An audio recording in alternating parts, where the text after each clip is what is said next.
Olá, tudo bem? Hoje nós temos uma entrevista com um professor, pesquisador, escritor, né, um colega aí de várias publicações. Eu posso chamá-lo aí de amigo, de tanto que a gente já escreveu juntos aí em parceria, né, que é o nosso amigo Claudinei José Martini, né, escritor e professor. Ele escreveu uma obra junto com o xará dele, o professor também Claudinei Zagui, né? Pereshi, né? Esse sobrenome aí polonês, alemão, sempre tem um E a mais, um CH aí. E a obra, né, dos dois professores Claudinei, no plural aí, chama Gamificação como ferramenta pedagógica para a educação financeira escolar. Tema extremamente importante. Essa obra você vai encontrar no livro Educação Contemporânea, Experiências e Didáticas, ou seja, não é um e-book, não é uma coletânea, não é um livro de teoria, não que não tenha, mas ali é focado para a experiência. Então, você, professor e professora, ou curioso da educação, que quer saber como aplicar um método, uma prática, cola aqui nesse livro, que é Distribuição Gratuita. Esse livro, volume 3, ele foi organizado pelo Claudinei Zagui Peretti, por mim, Israel Aparecido Gonçalves, e pela mestre, né, acabou de se tornar mestre, a professora Rayane Xavier, na área de tecnologia. Bem, dito isso, tudo bem, professor Claudinei? Olá, Israel, tudo bem? Tudo certinho? Ah, Feliz com a publicação, tá? Parabéns aí pela iniciativa. parabéns para Você, nós, né? Conseguimos fazer uma boa obra, o volume 3. Eu falei que você já é o nosso amigo aqui de longa data. Se eu não me engano, tu participou do volume 1, volume 2, eu acho que até de outros, porque assim, eu lembro dos seus textos que a gente já conversou, né? Eu acho que de live é a primeira vez que a gente está assim face to face, né? Mas isso é muito legal conhecer. E eu queria não apenas te conhecer um pouco melhor, mas como os nossos ouvintes vão querer te ouvir. Quem é o professor Claudinei? Pode começar aí, desde a vida privada, profissional, você que escolhe aí como quer apresentar sua trajetória. bom, bom, Israel, é um prazer estar aqui concedendo essa entrevista para você. Eu já escrevo há algum tempo já, artigos, capítulos de livros, mas tudo relacionado à minha prática docente em sala de aula. Então, tudo aquilo que eu desenvolvo de acordo com os teóricos, né? Sempre me baseando nos teóricos da Uhum. educação. Nas minhas aulas, eu procuro sempre estar escrevendo essa prática e publicando, divulgando para os demais colegas de todo o Brasil, né? Ah, bom, eu sou professor da rede estadual de São Paulo, da rede pública estadual de São Paulo, com muito orgulho eu falo que eu trabalho na educação pública e defendo a educação pública gratuita e de qualidade para todos, né? Eu já sou docente já, esse ano completei 16 anos de docência, Né? né? E continuo sendo um aluno, porque eu sempre estou Sim. buscando aprender mais, não parei até hoje de estudar, né? Eu termino uma especialização, termino uma graduação, vou para outra, e assim sempre buscando aprender mais, porque ah, nossos alunos, eles são muito dinâmicos, né? Sim. E com essa janela de 16 anos, eu percebi que lá quando eu comecei, em 2010, o aluno de 2010, 2011 é completamente diferente do É aluno de verdade. hoje. E se a gente estaciona e para de estudar, para de tentar entender essas mudanças, a gente sofre muito em sala de aula. Então, o trabalho de professor ele é muito dinâmico, ele exige, a sociedade exige que a gente se atualize constantemente, né? E na minha vida pessoal, eu sou casado, tenho uma filha, né, Olha, adolescente, estuda também, adora estudar, e, e eu vejo os meus alunos um pouco também ali, como como uns segundos filhos, né? Porque a gente também, além do papel de professor, a gente tem que entender todo um contexto socioeconômico, Uhum. tudo aquilo que está além da matemática, da física, que eu sou formado nessas duas áreas, e tudo aquilo que está além disso, né? Além da docência, né? Então, é isso, um Que pouco legal, sobre ó, mim. que legal. Parabéns aí pela filha, pela família e por esse entendimento sobre educação e o processo de ensinar. Eu vou falar certinho o teu título aqui, que chama Gamificação como ferramenta pedagógica para a educação financeira escolar. Então, assim, primeiro, gamificação é um tema, né, de momento e é um momento hoje que vai durar um bom tempo, que eu acho que ele só vai se espalhar.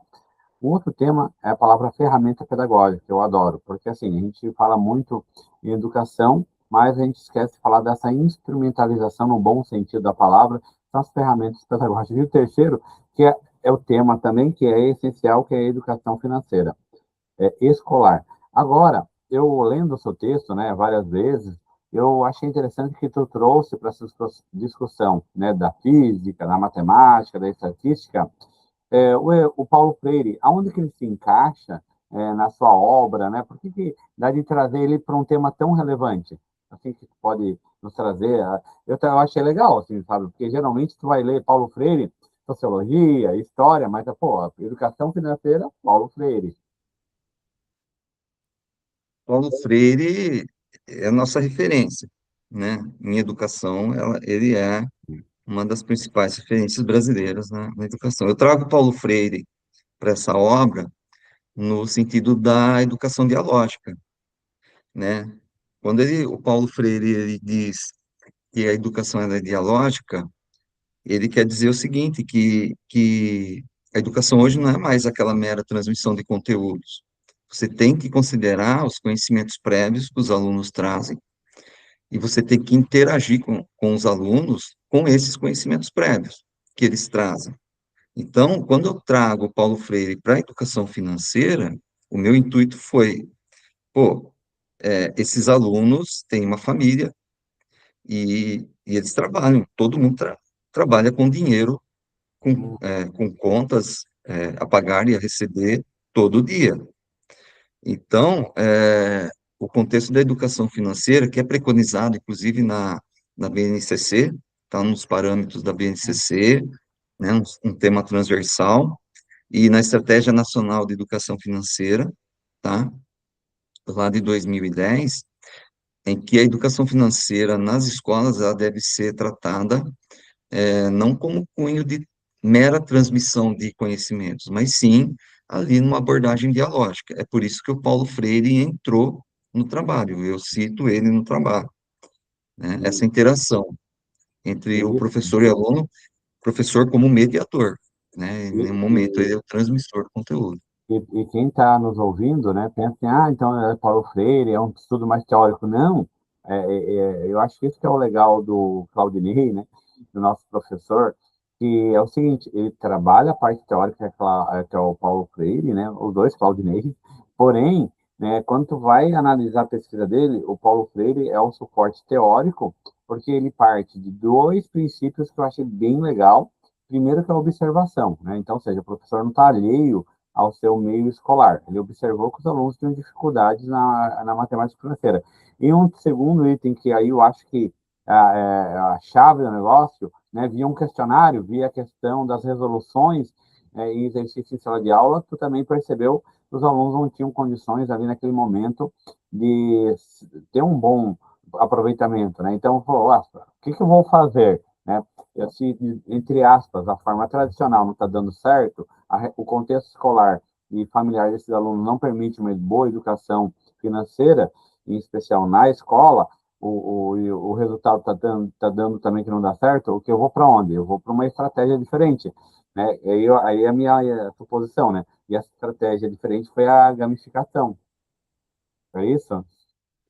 E, é, e foi exatamente isso que aconteceu. Eu apliquei a atividade, essa gamificação no terceiro bimestre de 2025, como a revisão para a prova paulista do terceiro bimestre. Uhum. Só que eu queria comparar os resultados do primeiro até o terceiro, fazer uma análise quantitativa, uma análise estatística.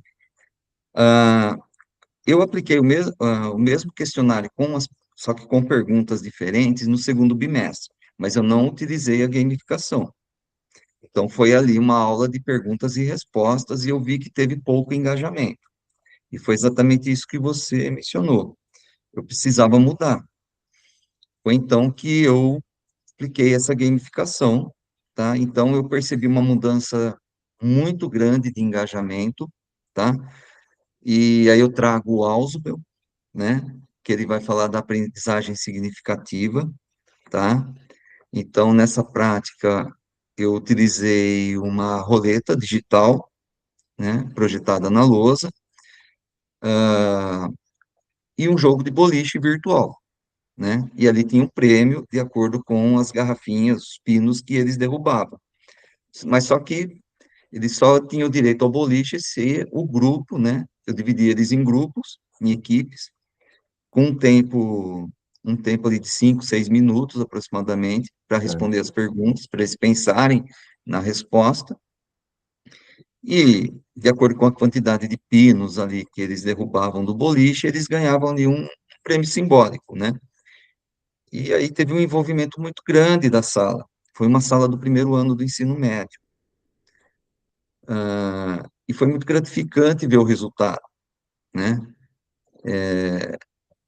Enfim, eu também trago ali, como eu usei a tecnologia, eu cito o Moran, né, o Edgar Moran, Acabou de no falecer, né? trabalho, né, que vai falar das tecnologias digitais de sala de aula, a Kensky, né, que ela trabalha também a parte de tecnologias na educação, mas com um perfil mais de mediação. A ferramenta ela não pode se tornar o principal fator, e sim, ela é uma ferramenta para se trabalhar, e ela se encaixa muito bem na gamificação, né, em qualquer área. Gamificação na matemática, na física, em qualquer área do conhecimento, né? Então, eu trago todos esses autores aí como referenciais da minha obra. Que legal. E se você que está ouvindo chegou até aqui, porque o tema te interessou, lembrando que o capítulo do professor Claudinei, ele está disponível de forma gratuita aqui na descrição, na verdade, nos comentários, né, na descrição do vídeo, nos comentários. Então, baixe o download, cite o professor, entre em contato nas redes sociais dele, escreva aqui nos comentários se gostou da obra, se gostou do capítulo, pode fazer sugestão, acredito, né, professor, que pode modelar, né, nunca a gente consegue fazer um trabalho exatamente igual, mas são ferramentas, né, que você pode usar, como eu sou professor na área de história, por exemplo, eu posso usar uma parte dessa ideia, modelar para minha sala de aula, porque as turmas, não apenas o aluno de 10 anos atrás é diferente de hoje, como as regiões são diferentes, né? Então, provavelmente, são salas mais lotadas, menos, com mais apoio, com mais ferramentas, né? Tem que ter uma internet, tem que ter um data show, né? Então, isso é bem interessante. E já adianto que está saindo o volume 4, tá? Serão em torno de 8 escritores selecionados, já temos 4 selecionados, e se você quer fazer parte, né, venha, né, porque o professor Claudinei sabe disso. A gente faz leitura, faz revisão, né, tem essas publicações, agora tem as entrevistas, a gente tenta mostrar que existe, né, professor Claudinei, professores, profissionais engajados em melhorar a educação, né? Que se pese a crítica que é necessária fazer a, né, ao sistema educacional, a professores em meio, entre aspas, esse caos, né, tentando dar uma lógica séria no processo de ensino-aprendizagem, com autores brasileiros também, Paulo Freire, com técnicas que têm sentido para os nossos alunos em sala de aula e com esse olhar carinhoso. Eu digo isso, professor, se você é um professor de matemática tal, e física, e essa é uma das suas formações, das várias que você tem, mas ao mesmo tempo você tem esse olhar sensível. E eu vou refletir esse olhar sensível, sabe como? Para o teu quadro atrás de você, né? Com rosa, com leveza, né? Então a educação, ela pode ser, na matemática, na história, né, legal, no sentido dos alunos gostarem, ela pode ser leve, ela pode ser divertida, e por mais, e assim, que a gente às vezes fala, ah, mas é só uma bagunça. Não, cara, tem muito ensino, e tu provou isso.